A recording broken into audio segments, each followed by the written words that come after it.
Yang terakhir, berkali-kali kita ngelihat bouncing circle untuk circle yang pertama selalu bertolak belakang dengan flag pad. Tapi ada beberapa momen juga di game di map-map yang lain itu selaras dengan flag pad dan juga circle-nya. Ya, pokoknya ini akan menjadi hal yang nggak bisa ditebak pastinya ya. Oh, oke. Karena yang namanya circle itu bukan settingan. Betul. Garis pesawat juga bukan settingan. Betul. Dan sudah terbuka, Aduh. sudah Erangel yang garis pesawatnya di tengah-tengah. Coba gua tanya sama lo, kalau garis pesawatnya kayak gini, circle-nya akan seperti apa? Teori seperti apa yang akan dikeluarkan oleh Jessica Jelly Ajali? Susah sih, susah. Karena teori gue itu kan circle-nya itu menjauhi garis. Oke, Teori ini ke kiri dong berarti. Ini kan agak condong ke kanan dikit lah untuk garis pesawatnya. Kalau menjauhi garis harusnya ke arah kiri. Yuk tebak-tebakan yuk. Oke, menurut kanan atau kiri dari garis ya? Nah, Gua tengah. lu tengah. Nah, Gue ke arah Georgopol.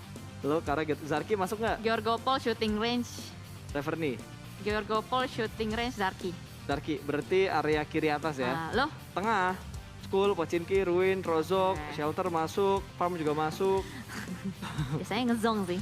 Coba. Gue jadi inget pas kita Tiba-tiba, nobar. oh iya. Tiba-tiba ke kanan atas. Nah, itu dia. Salber, Kameski. Mari kita sama Severny. lihat. Masih Apakah nungguin ya, kita masih nunggu update. Nunggu pesawatnya hilang dulu. Tumben loh, biasanya pesawat hilang cepet, baru dibilang. Biasanya pesawat belum sampai ujung tuh udah hilang kalau di PMPL. Soalnya kan kita mempercepat settingan zonanya ya. Bentar dikira zona settingan lagi. Maksud gua setting, aduh bilang. Intinya kalau kalian main di turnamen sama main di klasik, itu kalian akan merasakan DPS Blue Zone yang berbeda dan speed dari Blue Zone yang berbeda. Dan circle-nya ternyata ke arah tengah. ke arah tengah? Tapi Georgopol sama shooting range masih masuk. Oke, berarti kita berdua bener ya. Impas. Impas, Pochinki gue masuk, Rozok gue masuk. Ya masuk lah pokoknya beberapa kota yang gue sebut tadi. Oke, dan dengan garis pesawat di tengah kanan, circle-nya masih di tengah juga, nggak terlalu ekstrim bisa kita bilang. Mungkin match terakhir ini akan menjadi match yang seperti match pembuka, karena kalau tadi kita lihat berkaca sama match 1, Pasif ya. benar-benar pasif banget untuk di early-nya. Mereka semua berusaha untuk mengumpulkan poin semaksimal mungkin juga. Sama sekali mereka nggak mau menyia-nyiakan satupun match. Padahal bisa kita bilang kadang-kadang, wah ini masih match pembuka, coba-coba gitu kan. Benar. Tapi semenjak super weekend kedua hari pertama ini gue melihat tidak ada satupun tim yang mau melakukan coba-coba. Mereka benar-benar saklek dengan semua analisa yang mereka sudah gali, Betul. PR-PR yang mereka sudah kerjain. Tinggal mungkin gimana caranya mereka harus mereview dan mengevaluasi apa yang sudah terjadi di hari ini saja. Yes, itu menjadi sebuah evaluasi yang sangat penting gitu. Mengingat untuk Super Weekend dimainkan 3 hari dalam satu rentetan week atau minggunya. Dan lihat, dari Boom ketika mereka berotasi menuju ke arah kanan, mereka cukup banyak untuk menemukan vehicle-vehicle yang mereka incar. Sudah ada 3 vehicle yang mereka kumpulkan sejauh ini. Dengan kondisi saat ini Boom yang sedang melakukan split di area sekitar prison.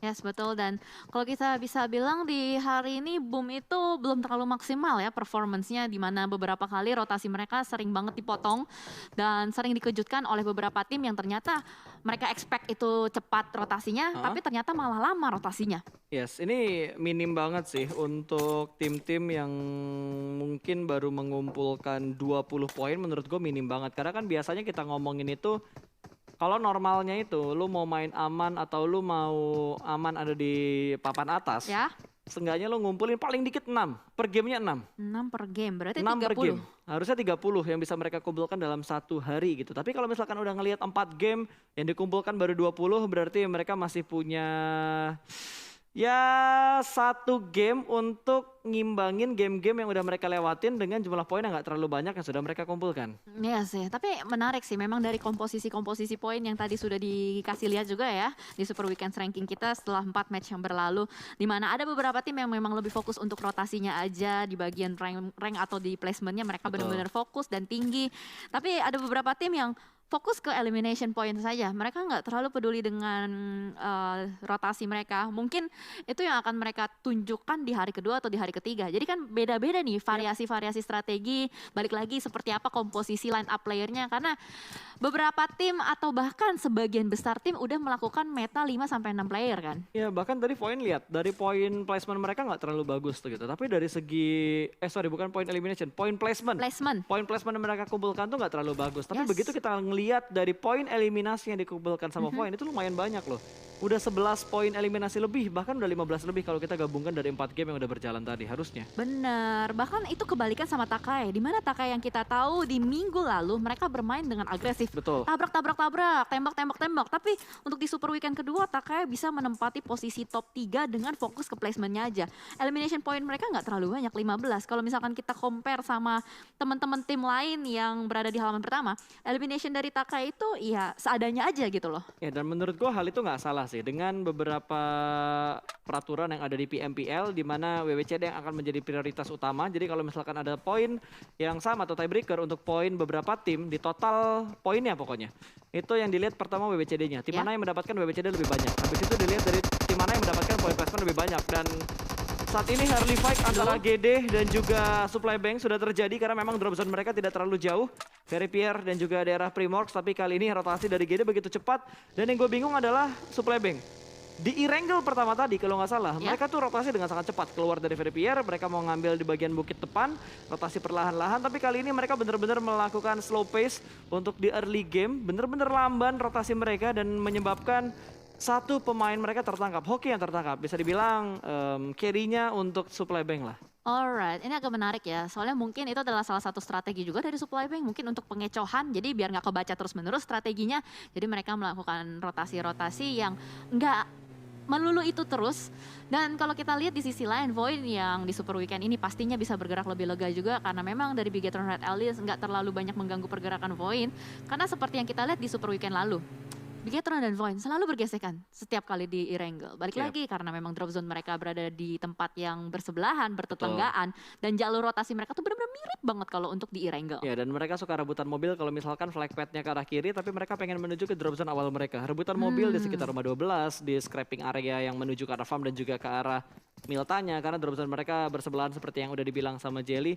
Dan nggak jarang ngelihat mereka tuh bentrok, apalagi di pertigaan, di jembatan sebelah kanan itu rumah-rumah yang memang menjadi saksi pertemuan antara Bigetron dan juga tim Void. Apalagi checkpoint yang suka diberebutkan juga untuk di area Bukit Kentang yang cukup dekat dengan farm. Yes. Tapi entah kenapa untuk beberapa momen ya dan beberapa game kita ngelihat Void yang lebih unggul dan lebih cepat rotasi menuju ke bagian Bukit Kentang tersebut.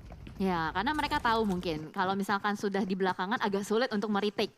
Karena kan balik lagi lebih mudah mungkin untuk mereka mempertahankan atau menahan daripada mereka harus merebut area tersebut. Karena ya dari komposisi player mereka tahu di mana letak-letak advantage dan disadvantage mereka masing-masing. Iya. Itu yang mungkin menjadi salah satu panduan juga untuk melakukan rotasi. Betul, dan tentunya dengan tidak adanya Bigetron di Super Weekend yang kedua ini benar-benar membebaskan rotasi dari Void. Bahkan mereka tadi percaya diri banget loh untuk rotasi lewat tengah jalan raya. Biasanya mereka ambil di Bukit Kentang atau mereka mengambil di bagian bibir pantai untuk menghindari fight ke arah Bigetron. Tapi dengan tidak adanya Bigetron, rotasi mereka terlihat lebih mudah untuk mengambil jalur utama dan menuju ke checkpoint mereka yang berikutnya. Kali ini Zone yang sudah ada di bagian Gatkah tadi sempat menembak beberapa tim atau player.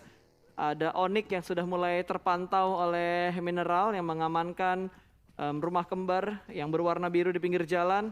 Maruzama juga rotasinya harusnya sudah mulai terspot oleh Mineral. Karena Mineral punya kontrol area yang begitu luas. Dia ada di bagian atap dari rumah dengan kontrol vision dan penglihatan yang benar-benar meluas ke area sekitar Gatkah. Yes, betul. Dan yang menarik dari Zone adalah gue nggak melihat Rahmat bermain. Dimana sebelumnya pas di weekday Rahmat selalu turun untuk ke lapangannya. Tapi kali ini kayaknya Rahmat akan menjadi supervisor saja untuk tim Zone Esports. Dan itu cukup menarik juga ya karena ada lagi perbedaan-perbedaan gameplay yang ditampilkan juga. Ada beberapa keagresifan yang mungkin meningkat. Dan kita akan bergeser juga ke sisi lain. Ada Maruzama di sini. Ini adalah tim yang benar-benar harus banyak mengerjakan PR mereka di hari ini karena masih ada 2 hari lagi untuk di Super Weekend. Pastinya mereka nggak boleh menyia-nyiakan kesempatan mereka. Di minggu lalu mereka sudah gagal. Mereka harus bisa benar-benar comeback kembali. Mereka harus menunjukkan kalau memang mereka punya mental juara. Ya, harusnya semua tim mempunyai mental juara. Kan nggak hanya ingin masuk ke PMPL, tapi pasti mereka juga ingin mengamankan trofi di PMPL ini. Dengan trofi yang sangat bergengsi, beratnya juga nggak usah ditanya ya. Iya. Diangkat satu tangan bisa meletot tuh tangan. Waduh, meletot. Tropi itu kan kalau ngantuk minum tropi. Nah, itu kopi. Oh kopi. Kopi, Jel. Kopi itu kalau panas pakai kopi dong Pak. Itu topi. Oh, topi. Aduh, diambil semua sama Jelly. Ambil aja lah, ambil. Ada. Gak dikasih gua. Ada, lu udah kehabisan topi. Topik. Pemain bulu tangkis topi. Taufik. Ambil semua, Jel. Ambil. Waduh.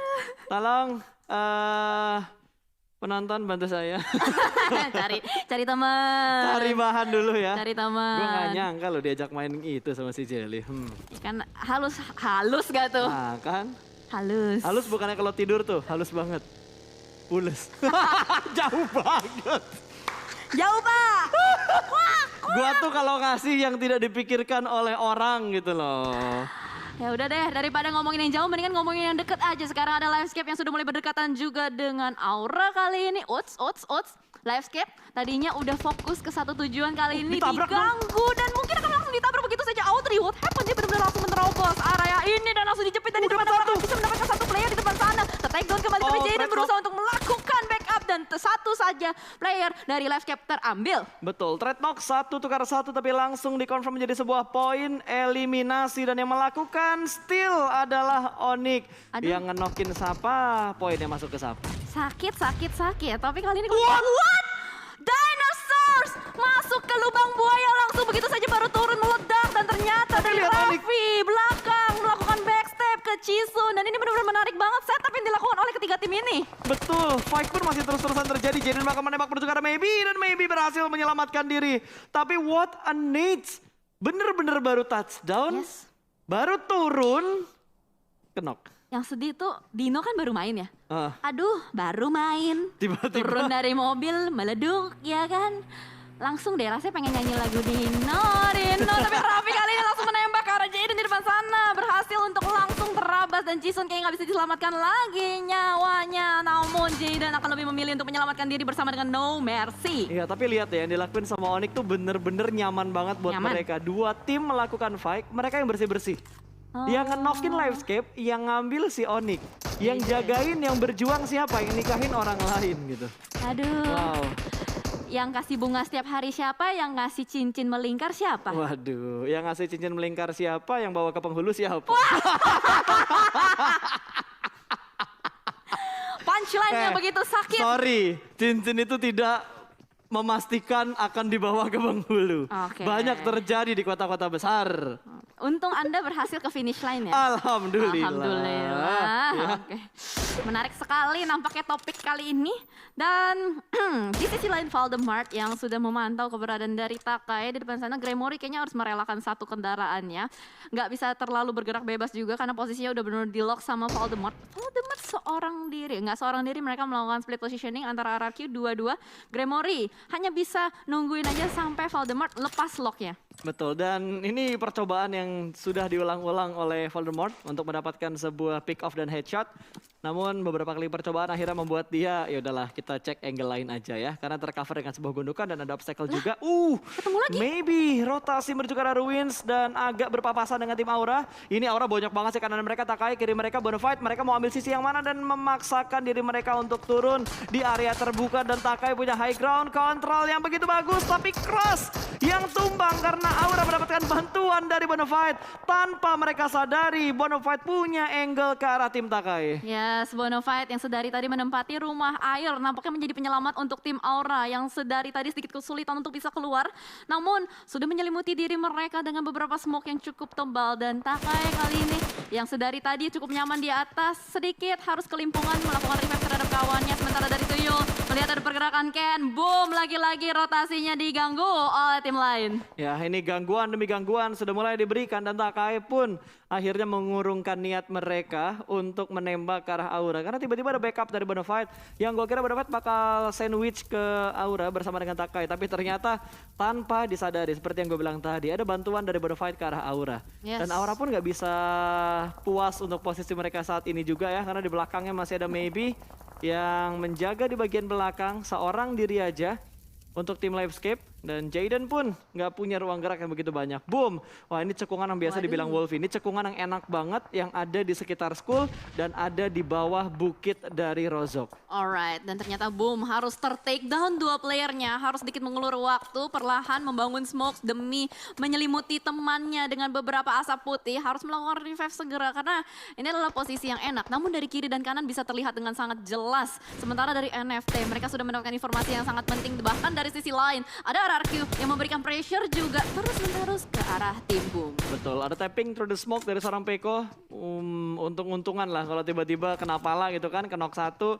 Lumayan buat masuk ke data statistik. Damage deal dari seorang Peko.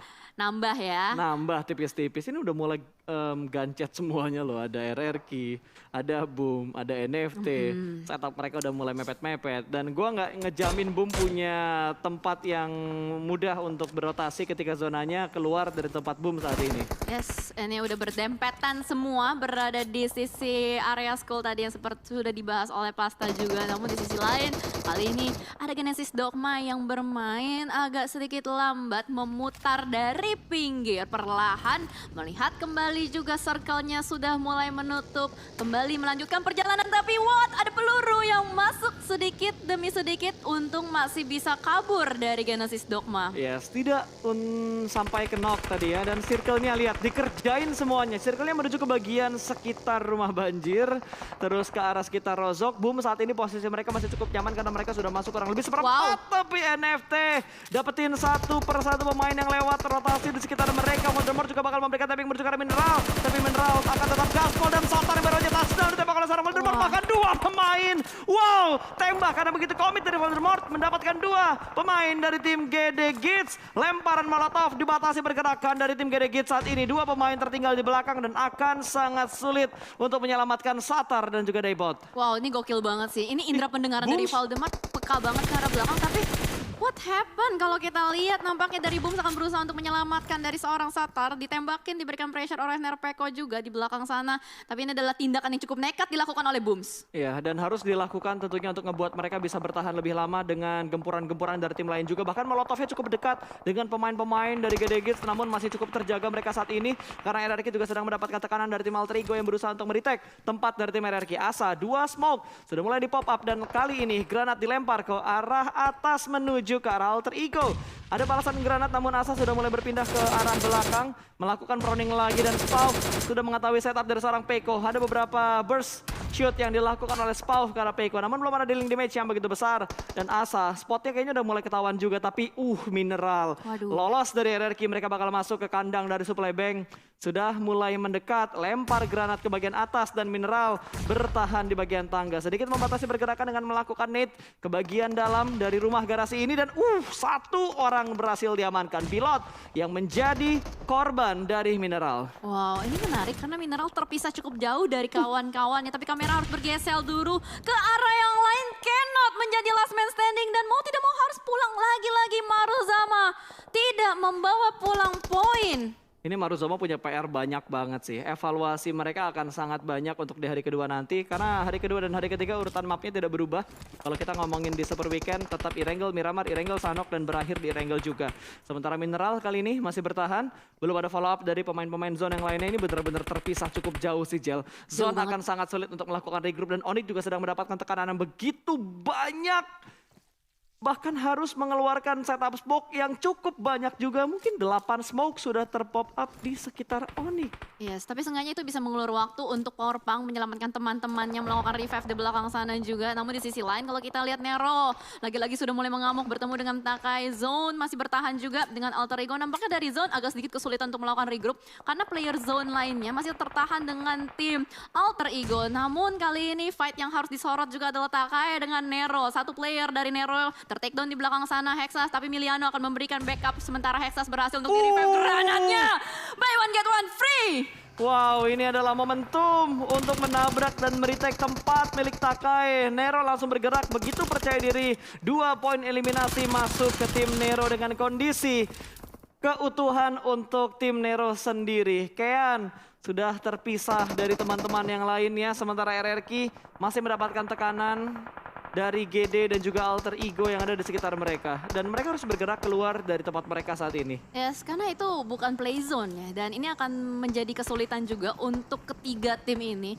Mungkin bisa menjadi bumerang juga. Dan yang menarik dari mapnya, kalau kita lihat Victim, hanya ada satu Wah, enak player yang banget. diutus, Genfos. Sementara teman-temannya nunggu di belakang, nunggu informasi kalau misalkan dari Genfos bilang udah aman, mereka akan segera melakukan regroup. Tapi ini aman banget, lihat. Kalau misalkan Victim bisa sadar posisi mereka saat ini benar-benar kosong. Yes. Mungkin ini daerahnya akan menjadi daerah kekuasaan bagi tim Void. Dan Mineral pun nggak bisa bertahan lama lagi karena Rosemary langsung memberikan press yang begitu dalam ke arah Mineral. Dan Zone pun dipulangkan ke arah lobby dengan hanya membawa 4 poin eliminasi. Peko masih berada di tempat yang sama, sudah mulai nge-split, tapi sepertinya Booms tahu keberadaan dari seorang Peko. Nichil hampir saja ter-knock out, tapi Peko harus melakukan reload. Masih bisa bertahan 3 pemain dari GD saat ini dengan kondisi tekanan dari Peko yang sudah mulai datang ke arah tim GD Kids. Ini fight yang harus segera mereka selesaikan, entah gencatan senjata dulu atau tetap ngotot. Okean akan menghadapi 2 pemain dari tim Nero dan ini bukan jumlah yang mudah untuk seorang Kean. Ya, seorang diri saja ditabrak secara beramai-ramai, langsung berhasil di retake areanya oleh tim Nero. Namun ternyata Onyx, Landak Kuning masih bertahan di belakang sana. Wah, Fight smoke-nya. antar bukit kalau kita bisa lihat. Setup smoke yang begitu tebal sudah dibahas oleh Pasta juga. Namun GD Kids, inilah saat yang tepat untuk mereka keluar karena RRQ juga sedang berusaha untuk melakukan touchdown ke arah depan. Tapi ternyata Miliano nampaknya berusaha untuk menahan pergerakan dari RRQ di belakang sana. Victim pun nampaknya mulai bertemu dengan Boom di arah utara. Satar Wow. berusaha membersihkan area di depan sana karena sedikit kebingungan mau isi yang mana. Udah padat. Betul, ini area yang tidak terlalu banyak untuk posisi-posisi aman ya. Dan RRQ pun bakal tabrak, bertetanggaan bersama dengan Flippy. Keluar dari area smoke, merespon dengan sangat cepat, berpindah ke arah yang lain menuju ke arah temannya. Wait, NFT? Akan sangat sulit ternyata NFT sudah tidak punya teman lagi. Flippy menjadi last man standing ternyata untuk tim NFT dan NFT pun dipulangkan. Karena ketika rotasi dipotong oleh Bonafide. Yes, banyak sekali pemotongan rotasi yang terjadi karena ini juga circle yang masuk ke arah open field lagi dan lagi. Kiri kanan bisa banget melakukan backstep asalkan mereka mendapatkan posisi yang cukup nikmat. Tapi untuk sementara waktu kayaknya semua tim akan berusaha untuk standby di pinggiran circle sambil nungguin circle berikutnya karena circle berikutnya akan menentukan siapakah yang punya tempat terenak. Namun Badru di belakang sana, the last man standing, masih berusaha untuk berkamuflase. Belum ketahuan juga sama player-player dari Nero. Betul. Dan Nero fokus terus menerus ke arah depan dan akhirnya ketahuan begitu saja oleh seorang McLary. Iya, kayaknya Badu terlalu asik ngobrol dengan Patrick tadi di batu tersebut. Jadi ngebuat posisinya lengah dan tidak memberikan respon yang begitu cepat. Tapi lihat Boom dan juga RRQ, ini 2 tim yang suka bertemu juga dengan rivalitas yang cukup tinggi. Saling mendapatkan 1K, tapi ada Nero yang tiba-tiba menjadi third party karena RRQ berada di tengah-tengah antara Boom dan juga Nero. Granat sudah mulai dimasak, lempar ke arah RRQ, berada di dalam smoke dan meletup. Splash damage-nya masuk tapi masih belum cukup untuk mendapatkan knock tambahan ke arah RRQ. Wah, sulit sih ini RRQ dijepit kiri dan kanan. Baru fokus ke Boom, tiba-tiba datang lagi Nero yang memberikan tekanan, memberikan sebuah tantangan baru untuk RRQ. Tapi Voldemort dan Asa masih nampaknya bisa bertahan di belakang sana. Namun di sisi lain kayaknya ada Rancid yang bakal melemparkan sebuah granat ke arah depan. Raffi meledak begitu saja dan 2 player dari Onyx berhasil di take down oleh Nero. Nampaknya inilah saat yang tepat untuk Nero menerabas ke arah depan. Langsung Nick last man standing membuka bertahan seorang diri, berusaha untuk menggocek-gocek di bagian lower groundnya, sedikit bertahan, berusaha untuk mencari posisi dan ditabrak. Sadis! Wow, what a nice gameplay dari Nero. Gila, sadis banget, tiba-tiba ditabrak dengan sangat cepat begitu mendapatkan beberapa knockout ke arah tim Onyx tadi. Dan Boom harus melakukan fight dengan intens kali ini bersama dengan tim RRQ, tapi ada gangguan juga dari Void yang mudah mengetahui posisi dari Boom dengan sangat jelas. Namun RRQ tidak bisa bertahan lama. Last man standing mereka sudah terspot oleh Boom dan membuat Boom kali ini survive dengan sudah mengumpulkan 6 poin eliminasi. Tapi lihat, Nero tanpa disadari mereka sudah mendapatkan 10 poin eliminasi. Yes, dan bahkan mereka sedikit lagi bisa menyentuh touchdown ke dalam play zone-nya. Wow, ini benar-benar mind blowing banget untuk permainan Nero di kali ini. Sementara dari Booms, the last man standing dari Genesis Dogma masih struggling juga untuk memikirkan gimana caranya masuk ke dalam. Dan Rocky dari sisi lain men-spot ada keberadaan seorang Ken ditembakin terus-menerus, tapi Ken masih bisa menghindar dan itu di akhir.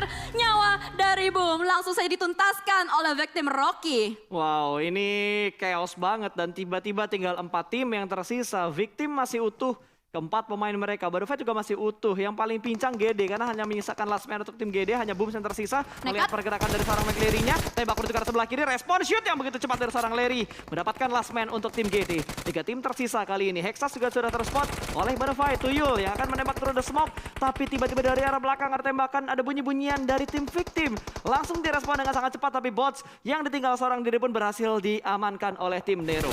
Oh no, posisi dari Bonafide nampaknya terjepit kali ini. Dari kiri ada Victim, dari kanan juga ada Nero. Satu persatu player dari Bonafide ter-takedown begitu saja. Bahkan Ucup yang menempati sniper tower tertinggi pun tidak bisa bertahan lagi. Dan Victim sudah mulai menguasai area, berusaha untuk menyisir satu persatu. Dia tahu mana yang harus dia fokuskan terlebih dahulu, melemparkan granat demi granat ke arah tim Nero. Tapi Nero tidak akan gentar, tidak akan goyah juga. Mereka juga harus bertahan. Dan sementara dari Bonafide yang rontok satu persatu, Victim akan memilih, tinggal dia milih mau yang mana dulu nih. Tapi kayaknya Bonafide yang bakal jadi wasit gak sih? Nungguin kan dia? Iya, dia cuma nungguin doang gitu. Mereka udah masuk ke dalam zona, sementara Victim dan juga Nero, mereka butuh effort untuk masuk ke dalam zona dengan terbatasnya obstacle. Apalagi untuk Nero. Udah nggak ada obstacle yang bisa dimanfaatkan gitu. Pohonnya jauh, batu nggak ada. Cuma gundukan tipis ini dan ini nggak masuk ke dalam zona. Mau nggak mau dia harus forting. Forting pun hanya ada beberapa mobil yang dia punya. Dacianya udah meledak. Mungkin hanya ada satu mobil Dacia lagi atau satu bagi yang mereka punya saat ini yang belum digerakkan untuk maju ke depan sana. Mungkin bakal dipaksa sih untuk bergerak. Ada 2 bagi ternyata yang dipunya.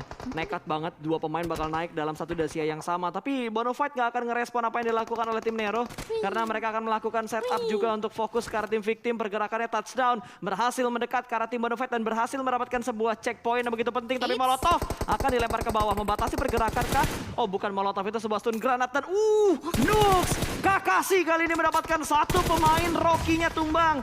Wow, benar-benar kontrol area yang sangat merepotkan untuk Bonafide karena hanya dengan 2 pemain. Mereka harus membagi fokusnya ke arah Nero dan juga ke arah victim. Iya, tapi agak kesulitan ini sih memang benar untuk Bonafide. Sementara Nero yang sudah paling dekat dengan Bonafide. Sebelumnya lu bilang Bonafide yang bakal jadi wasit ya. Iya. Tapi kali ini kayaknya Bonafide yang bakal menjadi player. Betul. Wasitnya malah jadi victim, sudah mulai masuk ke arah dalam dari Salah, seorang Jel. Hexas. Kenapa? Ini wasit yang lagi dipukulin sama pemainnya nih.